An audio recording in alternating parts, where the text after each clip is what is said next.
Hello and welcome. Moss Adams is pleased that you've joined us for today's session, Economic Update and Real Estate Industry Outlook. And before we begin, I'm going to play our housekeeping video.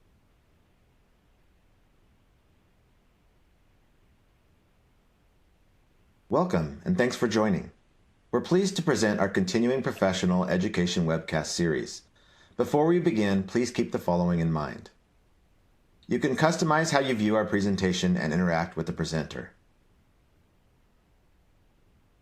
For better viewing, close all other applications and turn up your speaker volume. You can adjust window size and placement or enter full screen mode using the controls at the top right of the window or dragging the bottom right-hand corner to resize. At the bottom of your screen, you'll see a series of icons that relate to a different aspect of our session. You can download a PDF of today's slides from the Slide Deck and Handouts widget. You can ask questions by typing in the Q&A window and clicking Submit. We'll do our best to answer all questions or follow up via email. If you experience technical difficulty, refresh your browser by hitting the F5 key.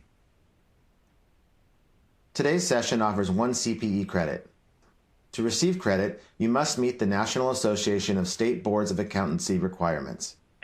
You must attend at least 50 minutes of the session and respond to at least 75% of polling questions. To participate in the polls, please check the button next to your answer within the slide window and click Submit. We'll track your progress and alert you when you've earned CPE credit. You can then click the certificate icon in the CPE Progress widget and download your CPE certificate. Don't worry if you can't download your CPE certificate today. We'll email you a copy in 2 weeks. If attending this webcast in a group, you must complete our group CPE attendance sheet, available in our Slide Deck and Handouts widget to receive credit. Please have all group members sign it and send only 1 sheet per group. CPE credit can only be awarded to participants registered as themselves and isn't available for participants who view the on-demand version. This presentation is not legal, investment, or accounting advice. We encourage you to seek the counsel of a professional service provider to apply this content to your specific circumstances.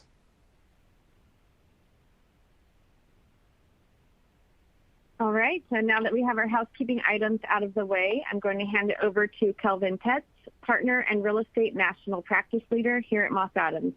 Kelvin? Good morning, everyone, and thank you for joining us. As Amy mentioned, I'm Kelvin Tetz, Partner and National Practice Leader for Real Estate here at Moss Adams. Today, I have the pleasure of moderating this session and introducing our guest speaker, Ken Rosen. I think it's been a little over a year since Ken's presented to us, so lots has happened in the last year in interest rates and politics and everything. So it'll be great to hear from him as to what things are going and how things are going.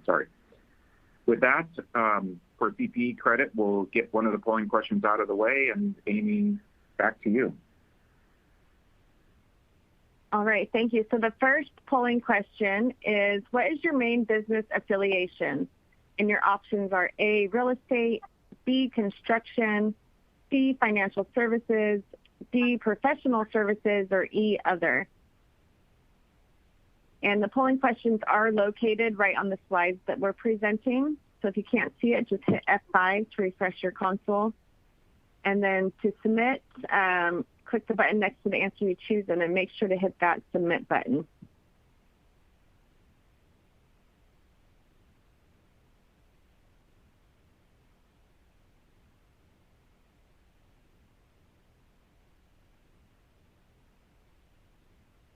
Everyone's responding pretty quickly here, so we'll do another 5 seconds or so.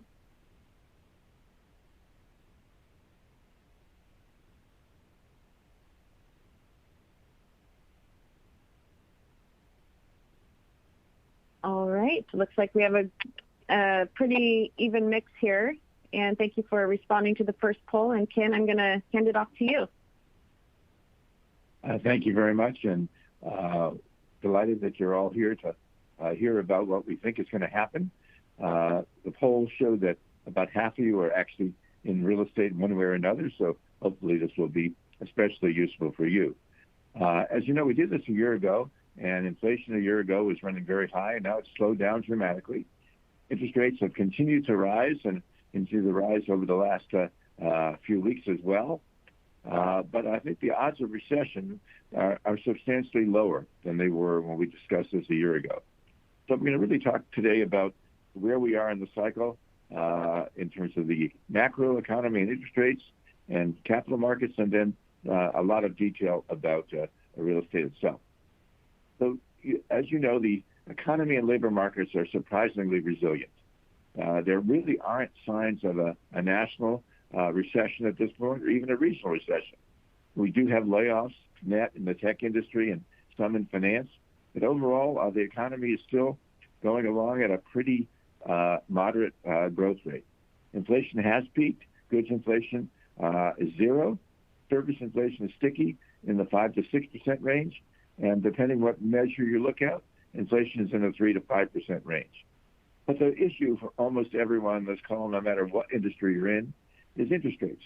We've had the Fed increase interest rates 550 basis points. I think they're nearly done, and they're going to act tomorrow morning. We're going to hear from Chairman Powell at 7:05 California time, 10:05 East Coast time, about what the plan is going forward. He's going to be very, I think, still somewhat hawkish. Even though inflation is down, he's going to say the job's not done, and he's going to act, I think, is still more hawkish. Even though they're saying that, I do think that rates are near the end of the cycle. We may have one more increase, but interest rates are going to stay higher for longer. And I think that's the theme, and that's what you need to plan on for your own company's activities. Real estate credit, however, is in recession. It's extremely tight.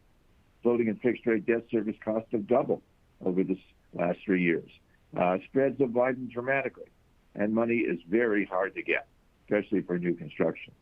Cap rates are up 100 to 150 basis points. Transaction volume is down 60 to 70%.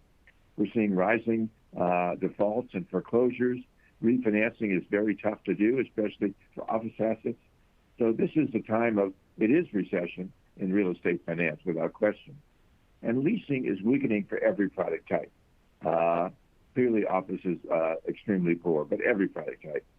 And the regulators' response so far is they're going to want people to extend and pretend. They want them to do that, but they're going to make the stress test more difficult. And they're going to basically make people mark to market. They want additional capital of 2% for any institution over $100 billion. That's the proposal. So money is going to be tighter for the longer term as well for the real estate sector. The economy, as I mentioned, is doing pretty well. We've added 4 million jobs since COVID. If you look at the box on the right-hand side, the growth rate is slowing. And yesterday they announced a revision for all of last year's numbers, down 306,000. So that's about 25,000 a month less jobs than are reported in this box. They don't do it month by month until next March. But the numbers have been weaker, without question. But still, jobs are being added. The unemployment rate is 3.5%. That's the orange line. We're back to where we were before COVID started. And there's, again, a regional diversity. As many of you know who are our clients, we do things from the bottom up. We look at each market carefully, jobs and the distribution of jobs, construction, new activity, rent growth, all of that on a metropolitan area basis. What we see is job growth has been very strong in the mountain states adjacent to California and the Sun Belt states, and it's because of out-migration from California, New York, Illinois, those places. So we see very strong year-over-year job creation in many of those markets. There are some places lagging behind that were stronger and have slowed down, but every place is positive. And so demand side is still positive. Unfortunately, some places have had lots of building, like the apartment market in Las Vegas. And so strong demand does not necessarily mean strong apartment markets or strong office markets. Depends on how that translates into demand for space. Migration is a critical part of what we need in the economy, and legal immigration dropped dramatically during the last administration and during COVID, and now it's back up to 1 million a year. This is a big positive. 45% of economic growth, population growth, is from legal international migration, and we need this. So again, the Chamber of Commerce's all the lobbying groups of business want this. We do have a group of people who don't want migration, but we need it. And we should definitely reform our system to make sure we get those people coming to America that we need. It's what makes us different from Western Europe, from China, and from Japan. In domestic migration, though, we've seen some trends that have started before COVID, accelerated during COVID, and continued. And that's the out-migration from high cost, high housing costs, high tax environments, and environments that are not as strong in favor of business climates. So they have more rigorous regulations, make it hard to do business. And California and New York and Illinois lead the way in this regard. So there's net domestic out-migration. That is, people are leaving, companies are leaving, and we have historically refilled this phenomena with international in-migration. But it's been, again, constrained, as you know. So California, for the first time ever, has 2 years in a row of net negative population growth. So this is a big deal, but it also is a big problem for tax revenues and policies at the state level. Where are they going? They're going to Florida, Texas, the Carolinas, Tennessee, Georgia, the neighboring states to California, Arizona, Nevada, Idaho, Utah. So this effect is mainly high cost of housing versus cost of housing in other locations. But it's also income taxes. It's also business climate and quality of life issues. And this, we think, is going to continue. Maybe not as big as it has, because there are some reactions that we've seen. The in-migration states have a big increase in housing costs relative to the other states. But the bottom line is this is a long-term trend and will continue because of the factors I mentioned. So inflation is the biggest issue that we are seeing in the capital markets. And inflation has peaked. It peaked actually at 9% a year ago, April. And now the numbers you're looking at, left-hand box, have been running in the 3% range for CPI and PCE. The PPI, which is a producer price index, is flat at this point. And we think we're going to be in that 3% range for some time.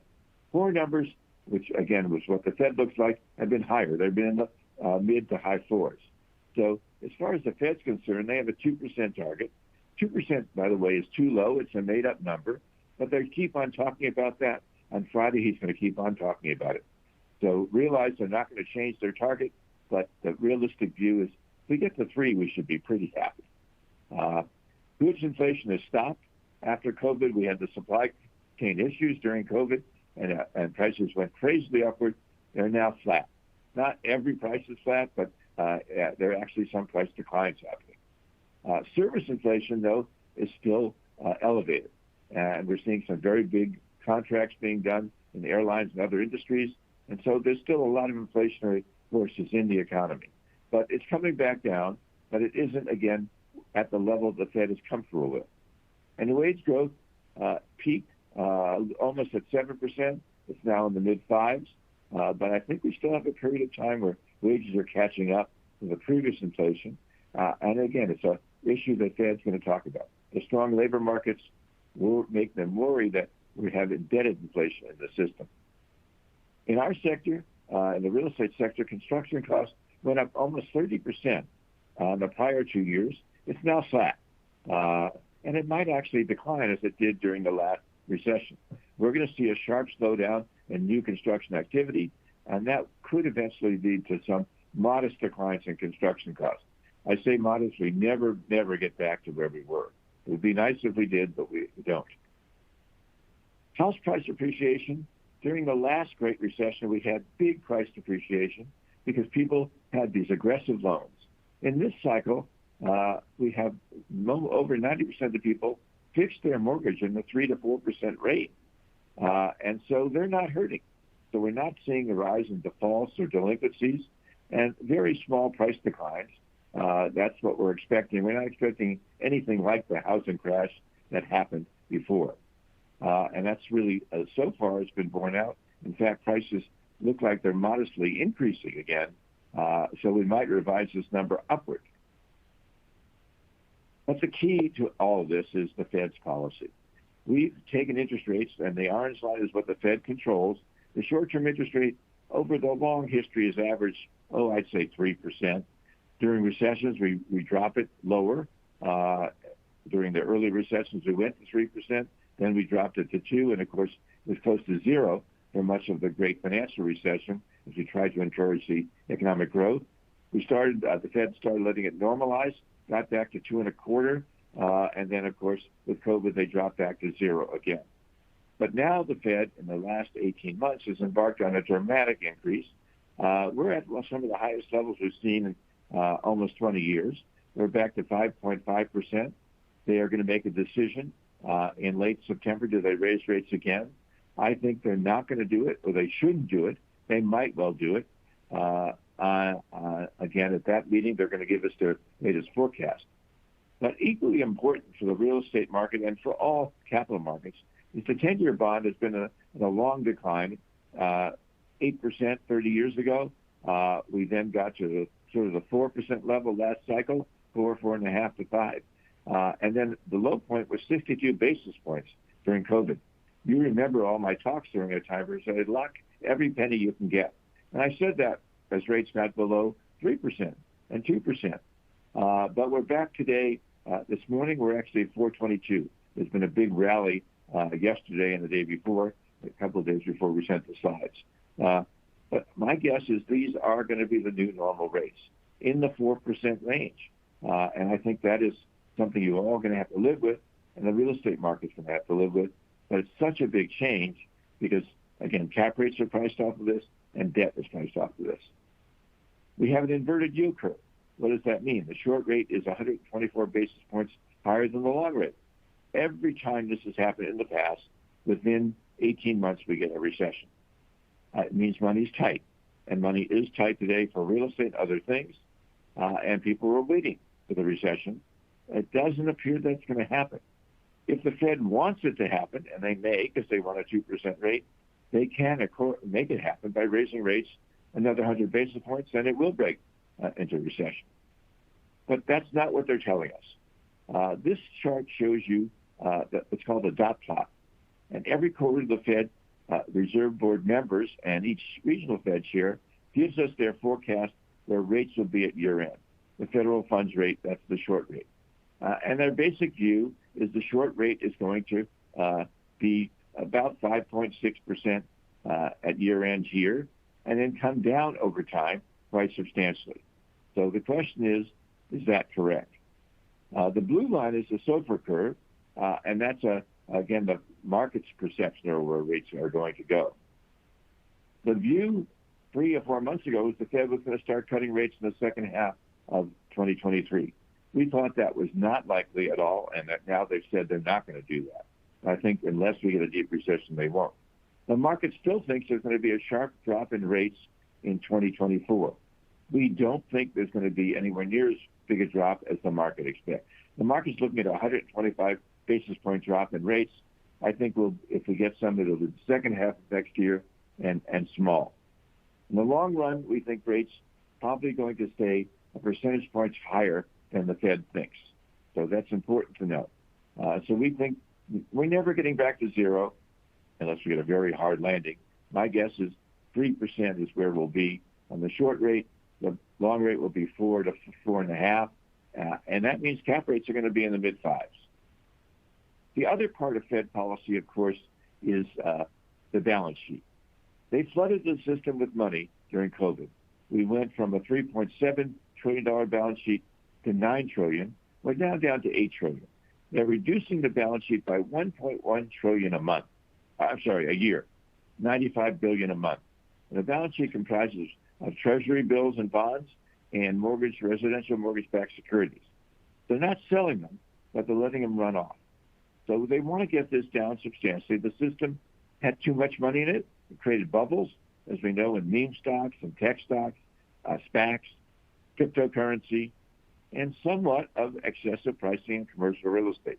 As we raise rates and reduce the availability of money, that is the tightening credit market that we already see. Lastly, let's talk about the fiscal side. We have an irresponsible Congress and president. We had an irresponsible Congress and president during the Trump administration. We ran massive deficits, and during COVID, we increased those dramatically. But now, in a period of full employment, the deficit looks like it's still $1.5 trillion. That number is 5.9% of GDP. It is wrong. We should be doing this.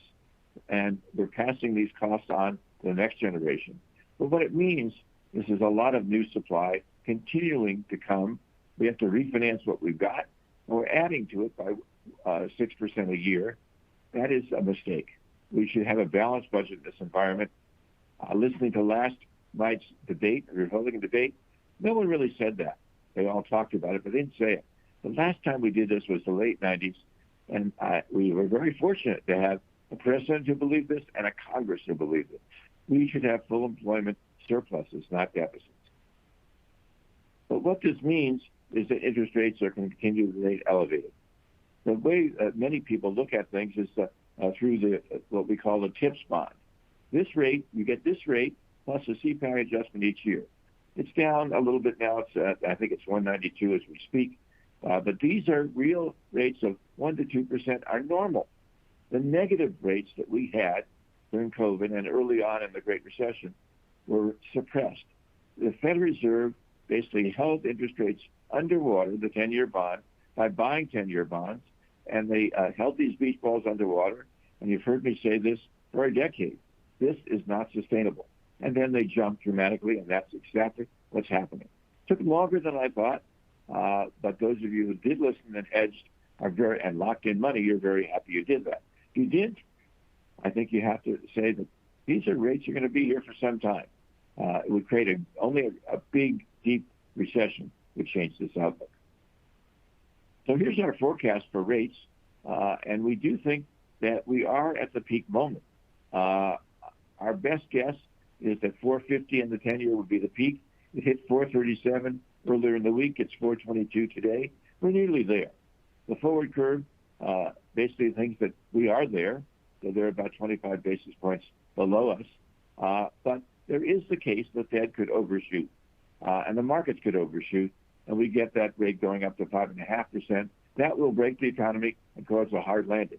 The only benefit of that is we get a recession that produces much lower interest rates. But we don't want that. No one should want that. So we're going to go down to the next question, and I'll turn it back to Amy.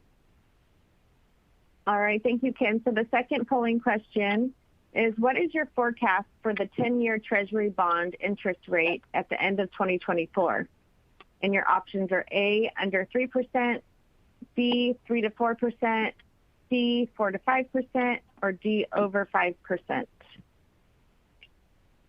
And then while you're responding, I do want to remind you that you have an option to submit questions for Ken using the Q&A window.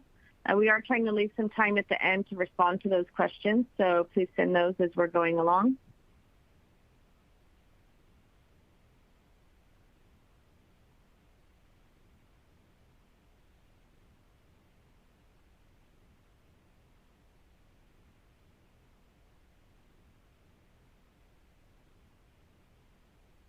All right, we'll do a few more seconds. Make sure to hit that submit button so it tracks your CPE.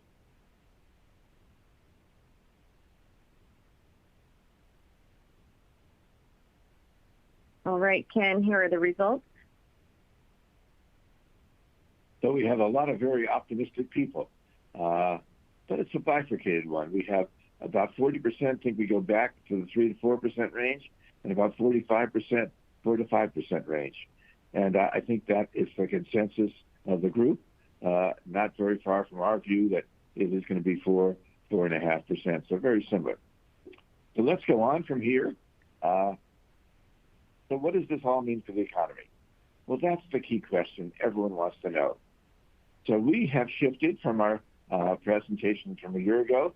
We thought we'd have a recession. That seems to not want to happen. Consumers are holding in there, even though they're using up their money and student debt payments are about to begin again, and there's some rising defaults on credit cards. People are holding in because they've got jobs. We're still adding jobs at about a 2 million rate. Unemployment rate is still 3.5%. You can see we think they're going to start going up, but modestly. It's still pretty good job creation. Interest rates we have actually coming back down a little bit, and so very much in the consensus where you all are thinking. We're close to a peak here, and inflation coming back down, but it's kicking at a 3.5% level.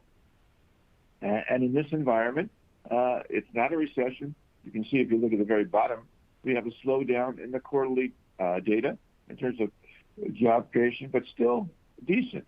Not a boom, but still decent. So we're then going to ask you next, if we switch back, Amy, what do you think the economy is going to do before we get into detail on real estate? All right. So the third question, what is your forecast for economic growth in 2024?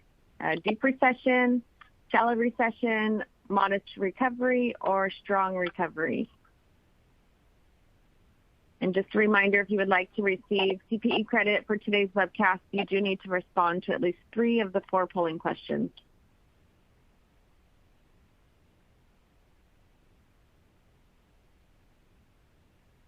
And we do see some questions coming in through the Q&A, so thank you for that. Keep those coming. We can address those at the end.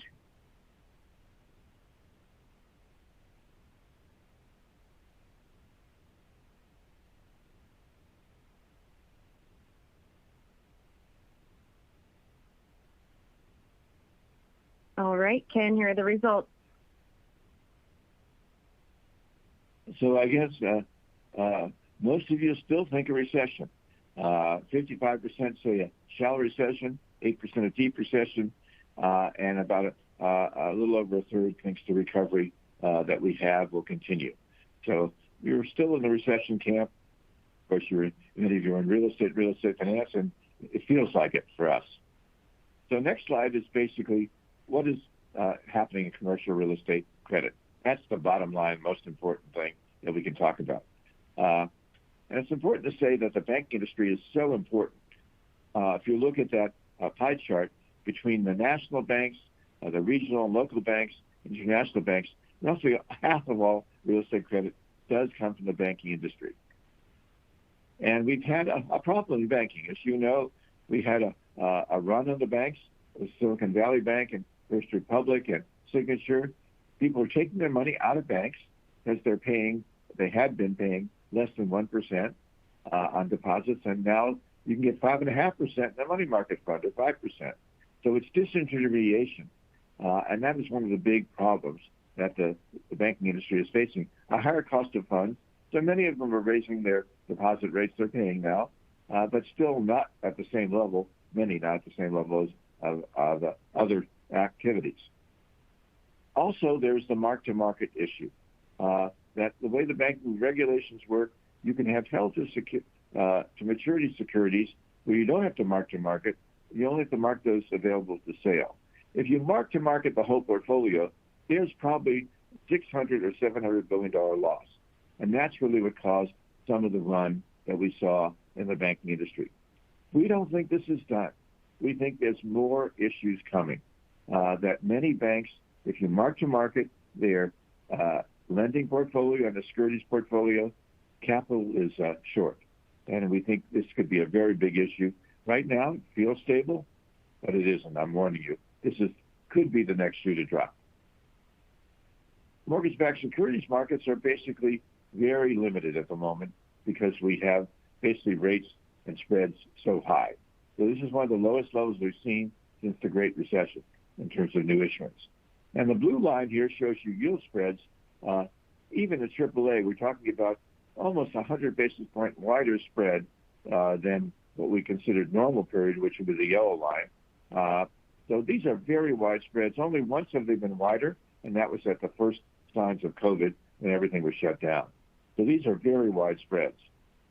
And we have a lot of maturities happening. That many people had floating rate loans that obviously reset regularly, and those costs have doubled. If you have fixed rate loans, many of them are coming due over the next couple of years.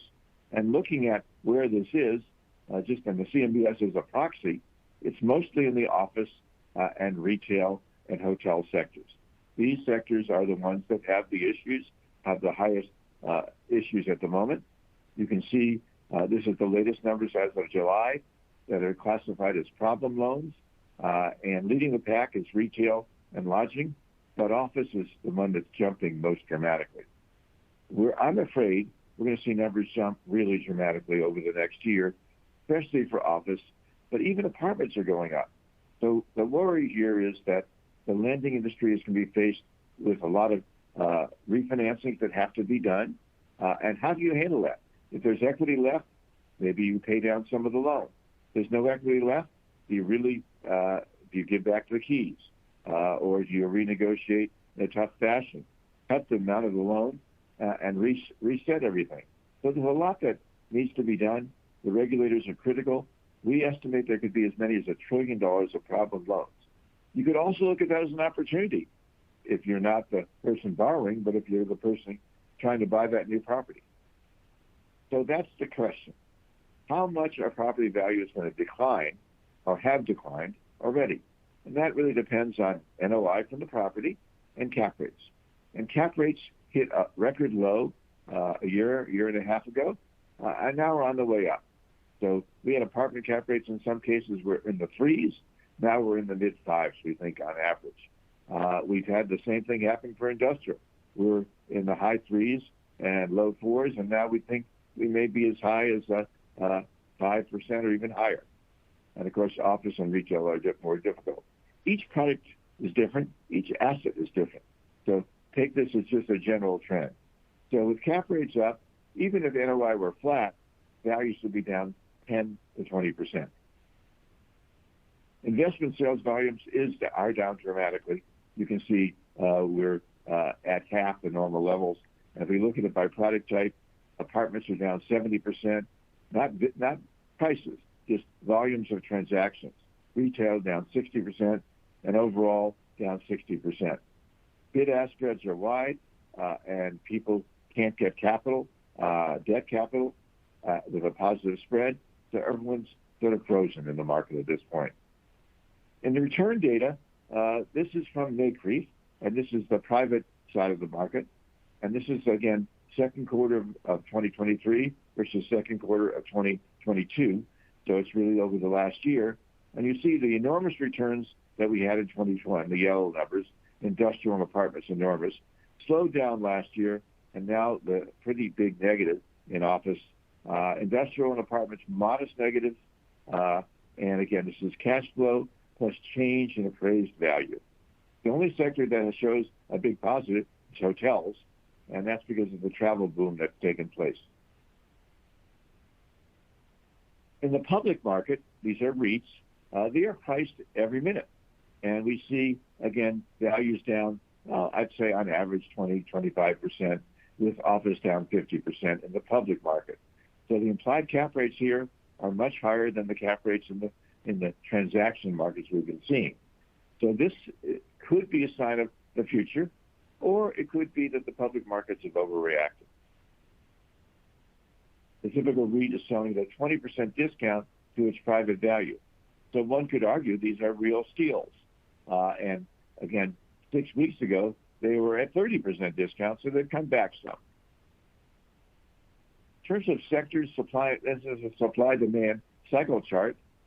You can see most of our stuff is in the equilibrium phase, with the exception of there's overbuilding, some overbuilding in life science, some overbuilding in self-storage, and CBD convention hotels and B&C office and B&C malls clearly have excess properties on the market, declining occupancy, and trouble. Most other property types, though, from a fundamental point of view, are okay. Again, remember, value is a different thing. Value depends on both NOI and cap rate. So let's take this through each sector very briefly because we want to have time for questions. Multifamily had the biggest surge in demand we've ever seen during COVID in 2021 and the first half of 2022. Lowest vacancy rate in 50 years and explosive rent growth. And this was mainly in the Sun Belts and mountain states, with the CBD markets lagging behind as people left the cities for suburban locations or Sun Belt or mountain state locations. But now rent growth is flattening in many markets, and we have regulation that was put on during COVID, eviction moratorium. Rent controls already existed, but more places put on rent control. And so that's, again, a big public policy mistake, we think. 34% of all Americans are renters, as this chart shows. We're down from the peak of 37% in 2015, but still a third of all Americans are renters. And there are going to continue to be a lot of renters out there. Young people turning age 18 to 35-year-olds are the prime renter group, and there are still a lot of them coming. However, not as many as there was in the last decade. This shows you the orange is the forecast for this decade. We're almost in the middle of this decade. The biggest growth is actually in retirement households, and they're growing big time, but also that 35 to 44-year-old age group, which normally would be homeowners, can't afford it. So they're staying in rental housing, and so the average institutional rental apartment has much higher income of their tenants, and people have no choice but to stay there at this point. We have built a lot of new units, and these are starts, so the pipeline is coming online now. We think that's going to fall dramatically in terms of starts. So by 2025, we may actually have a tight market again. But we don't right at the moment. The orange line shows you vacancy rates moved up from a 50-year low 18 months ago. They're up to 5.1%, still very low compared to any other sector. Workforce housing, the yellow line, is up a little bit. Vacancy rates are up a little bit, but these are still very low vacancy rates compared to history. And the rent explosion that we saw in 2021 is over. We had rent growth like never seen in all of our history over that 2-year period, and that really stopped a year ago, and it's really actually been weaker now. We're at an average about 3% year-over-year rent growth, which is where we think we're going to be for, I think, the next 18 months. But it's market by market. So we track this market by market, month by month. That's our main thing that we do for our clients. Track it and help underwrite, help figure out what the pricing will be, or should they give a mortgage back or not. And what we see, if you look at the far right, that we have effective rent growth declining in about a third of the markets, especially the overbuilt markets, Las Vegas, Phoenix, Seattle, and Austin. We had huge rent growth and a lot of building. And we have some of this Northern California market still not very strong. We do have a lot of strength, though, if you look at the top of the chart, in Manhattan and Boston and San Diego. There's more strength in those markets, but it's again, we're talking about 5% rent growth. Miami has been very strong as well. So most places are in between. We're talking about rent growth from flat to plus 3%, and the worst markets down 3, maybe 4%. Occupancy deteriorating by about 1% on average, sometimes 2%. The return from multifamily has been excellent over the long run. But during recessions, as we had 2008 and 9, we do have negative returns. We have negative return now, not because of recession, but because of the cap rate increase. But our average returns have been close to double digit in this market for a long time. Office, that's another story. Work from home is here for the foreseeable future. Employees want flexibility and work-life balance. And the hybrid work model seems to be the way we're going at the moment. As a result, employers are cutting back their space. There's a surge in sublet space available. But the best buildings are doing well. There's strong leasing and rents. And people want those buildings. They think that will bring back tenants. New construction is down, and we continue to expect it to go down further because of the weak rents in the marketplace. The actual jobs in the office-using sector are up 6% from before COVID. So this would normally, if we had people in the office, be a boom. But that's not happening. And the reason is this slide. The orange shows you what employees want. 30% of employees want to work from home 5 days a week. We have a simple 5-letter word for that, FIRED. It doesn't work. Employers, 35% want you in every day. We need this. Together is better for culture, casual interaction, coordination, collaboration, creativity, and career guidance. But we're going to be somewhere in between. We think we're going to be starting in September, 3 to 4 days a week for most companies. Again, we'll have to see if employers force that and employees do that. At the moment, we're still in Sunbelt locations 50 to 60% back. In CBDs, big CBDs, we're 40 to 40% or under back. New York being the strongest of the big CBDs. But basically, the bottom line is the office sector has been weak. We basically, before COVID, it was already weak, and COVID and the work from home has pushed vacancy rates, availability rates, which include sublet space, nationally over 20%, the highest ever in CBDs and near the highest ever for suburban space. And sublet space, we have 89 million increase in sublet space since the end of 2019. Well, this is a huge number, and really no market is very immune from this. But there is a bifurcation. The new buildings are doing better. There's net leasing in the new buildings, the A++ buildings, and the older buildings in the market have been losing tenancy, flight to quality, and it shows up in all the data series that we look at. Office is the worst performing sector, and I think the worst is yet to come. There's a long lag in appraised valuations, and so that's going to be interesting to work out. The best sector had been industrial. Trade flows since COVID have increased by 28%. We're moving to a just-in-case inventory model rather than just in time. E-commerce, while slowed down, is still important, and people want more stuff onshore in the U.S., and we're going to see a sharp drop in new construction. New construction went crazy. It's going to slow down, and especially places like California. We have basically a warning sign. Trade flows have slowed dramatically. Imports have plunged. That surge we had after COVID, 17.3% in 2021, during COVID, was people buying goods. Now they're buying services, they're traveling, eating out at restaurants, not buying as many goods. New construction was big, and the completion numbers are still big for the next year, but it's going to slow down dramatically. We had record amount of space built, and that's going to take a while to absorb.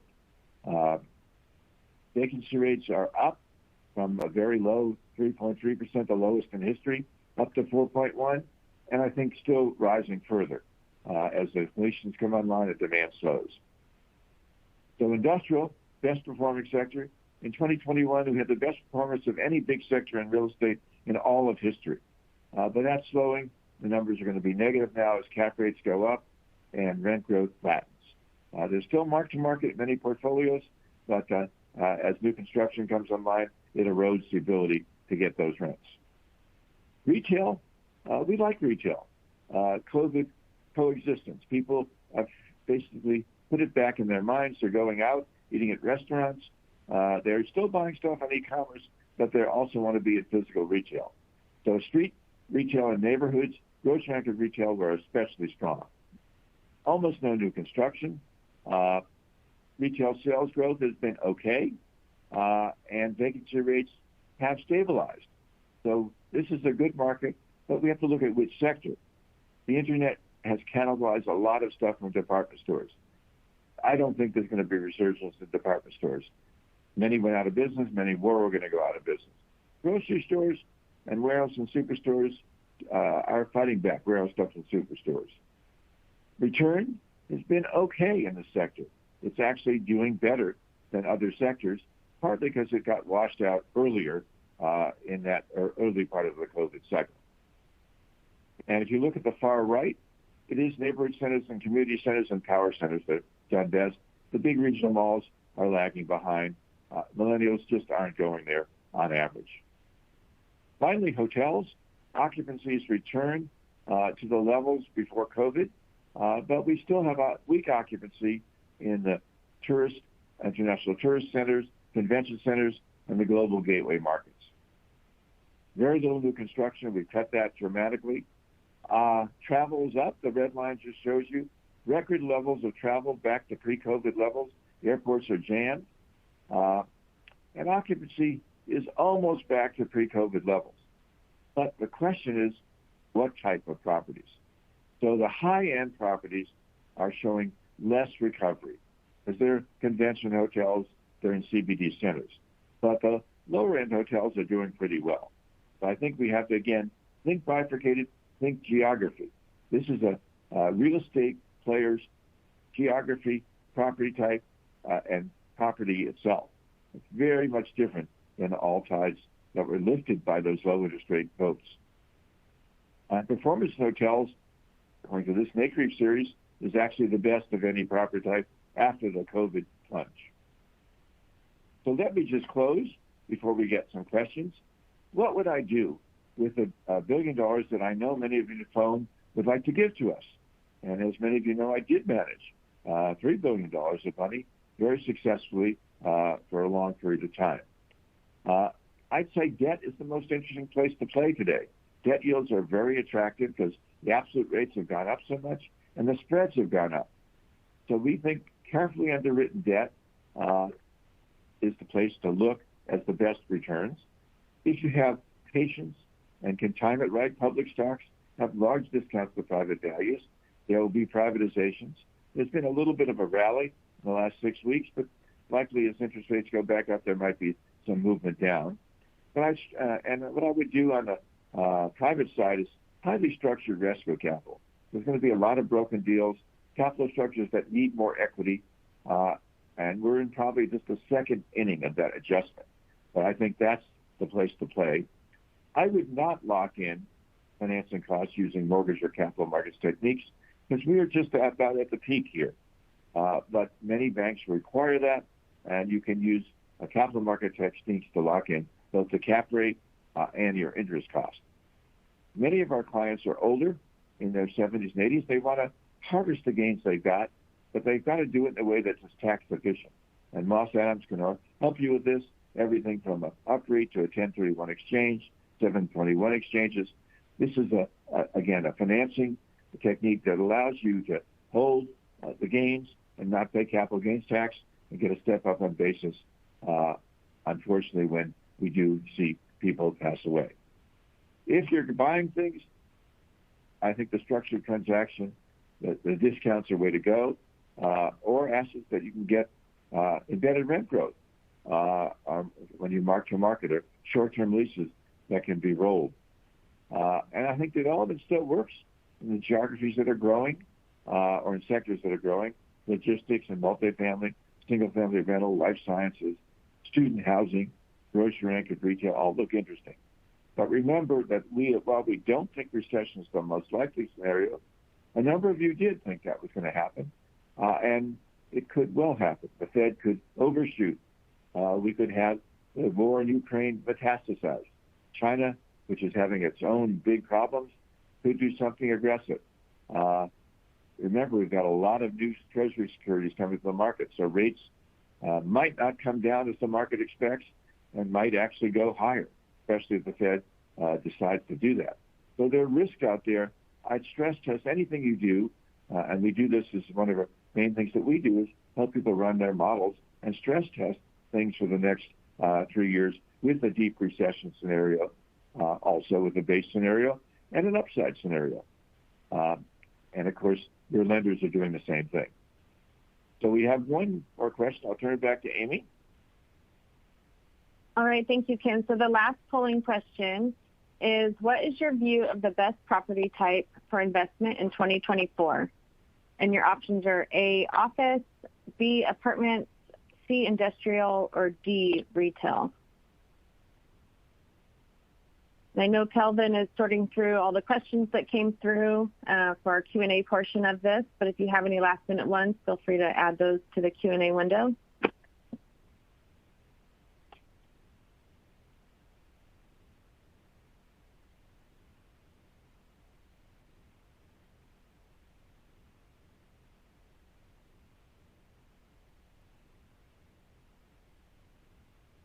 All right, here are the results. So I think the people are still looking at those great property types that did so well the last decade. Apartments are 56%, industrial about 30%, and retail very low, 9.6%, and office 4%. I didn't put other property types there, but everything from student housing, senior housing, single-family rental, life science, a lot of our institutional clients are looking at alternative space. But apartments and industrial are still the dominant place people want to be. So, Kelvin, I think I'll turn it over to you and see if we can get some questions. Yeah, great. Thanks, Ken. And all great information. I don't know that we'll be able to get to everybody's questions, so I'll apologize in advance if we don't get to your questions. In the past, the last 3-4 years, we've seen a lot of migration happening from high-cost states to low-cost states. I think a year ago, you mentioned that was slowing down. I know I sat through a presentation on demographic studies where, that person was projecting declines in population in the Midwest and the Northeast, a little bit of growth in the West Coast. What are you seeing, I guess, as far as just continued migration? Is it slowing? And where do you see kind of the population growth happening in the next 5 to 10 years? Sure. So I'd say that COVID sped things up, and big out-migration from cities to these mountain states and southeast states. That is not as strong now. That was a very big event. But we are still seeing out-migration from the high-cost, high-tax states that have less good business environments. But it's slowing. But California, as you know, the biggest of the states, has had negative population growth the last 2 years, and the state itself revised its forecast from gaining 20 million people to no gain the next 20 years. And I think that's unfortunately going to be the reality. If you have to pay housing costs, the spread is narrowed. That in the Sun Belt and mountain states, housing has soared, but it's still half as expensive as California. New York versus Florida, the same thing. Also, no income taxes in many of these locations. Offsetting that is a couple of big federal policies. The CHIPS Act, which I think is going to try to encourage more manufacturing in the Midwest and elsewhere. And it's misnamed, but the Inflation Reduction Act and infrastructure. So I think the Midwest could have some resurgence in that side. On the other hand, climate change, again, makes many people want to be at different places, maybe where water is more pleasant, more available, and that, again, the Midwest has some benefit. But the age structure of the population is also very important. We have a surge in those households over 65. And generally, they stay where they are, but a significant number move to warmer climates. So that's not going to change. The biggest out-migration, by the way, has not been retirement households, but is middle-class working-age population who can't afford to buy a house in California, New York, or Illinois, don't want to pay those income taxes. So I still think it's going to continue at a somewhat slower rate, but it's not going to reverse. I think very unlikely to reverse. A number of questions surrounding what's happening with the smaller, mid-sized, and local. You touched on this briefly throughout the presentation, but any just thoughts for the audience around consolidation within the banking industry, access to debt? I think obviously deposits were a very big deal when Silicon Valley Bank, Signature Bank were going through their closures. But bigger impacts, I think, especially Signature Bank on the East Coast with providing lending for rent-stabilized, rent-controlled properties. What are your thoughts there as far as who's going to fill in from a lending perspective with what's happened at the community banks? Yeah. So the community banks, the smaller sized banks, had been the lifeblood of commercial real estate lending for apartments, for many the real estate sector. They have doubled the weight in their portfolio of real estate. Unfortunately, with the stress tests that are going to be put in place, they're going to be pressured to hold more capital than they've had before against real estate. They're also going to face, and they are facing, a profit squeeze because eventually they're going to have to pay market rates for those deposits. People are not going to keep deposit at low rates when they can get it in a very safe format in treasuries or other things. So there's going to be a lot of pressure to consolidate, a lot of pressure that's going to make it harder to lend to real estate at the favorable terms we've had in the recent times. So it's very difficult, and that's the biggest problem for real estate. Tightness of real estate credit, the availability and price and spreads, it makes it very hard to make a positive real estate investment. So that means real estate values are going to be under pressure, and that's unfortunate, but it does, the reset, once it's over, and it's going to be, I think, a 2 to 3 year horizon here. Once the reset's over, you're going to be able to buy things at pretty nice yields with positive spreads again, but it's not there at the moment. There's a couple of questions around, China's fiscal policies, what they're doing with their U.S. bonds, bond portfolios, the war in Ukraine. Maybe high level, what do you look for as you're looking out on the international potential black swan? Sure. I think we have the most international tensions we've had for a long time. We have basically blocks, China, Russia, Iran, and some other locations that are on one side, and obviously China and Japan are big holders of U.S. securities, and as they try to support their currencies, I think we're going to see less supply of global finance for U.S. markets. We put sanctions on, and again, there are political reasons we do that, but it makes people less comfortable. So I'm quite worried that the demand side internationally for U.S. assets, Treasury assets, is going to be less robust. At the same time, we're issuing a lot of debt, and we have a lot of debt we're rolling. So I think that's why my view is higher inflation than we think. That's the way we resolve this, and higher interest rates than we have in some time. And I'm worried we might see the conflict we have in Ukraine is horrible, and what might happen elsewhere. This is the way out for many of these autocratic regimes. They create a distraction so the locals don't throw them out of office. So I think this is a big worry, and I don't see a positive trend here. I've had the opportunity to meet with some very high-level people in the U.S., and everyone's worried about this in a big way, and I think it's outside of the real estate realm in one sense, that it's it's not under our control, but the Chinese capital flow to the U.S. was very important, and it's really stopped completely now. So I'm quite worried about this.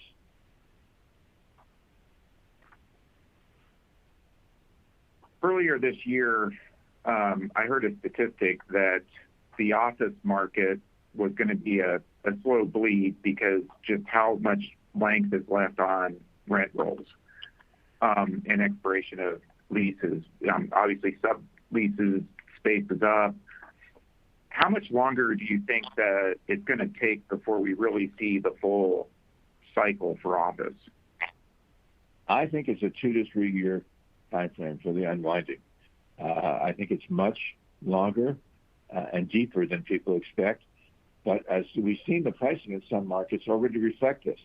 Buildings in San Francisco are very good buildings. They're trading at $200 to $300 a square foot. That's pretty much the bottom, I think. So that has happened, but it's just going to be a slow, very messy, and big loss unwind happening. If we get people back to the office sooner, that could change. But I think that's the key. It's demand from tenants, from the space, not to reduce their space, but to at least keep it the same. As I said, there's 6% more employees today in the office sector than before COVID. So demand should be strong, but it's just the opposite. All right, I think we are out of time. Thank you, Ken, for joining us today. And Amy, I will turn it back to you. All right, thank you, Kelvin, and thank you, Ken, for providing us with all of this information.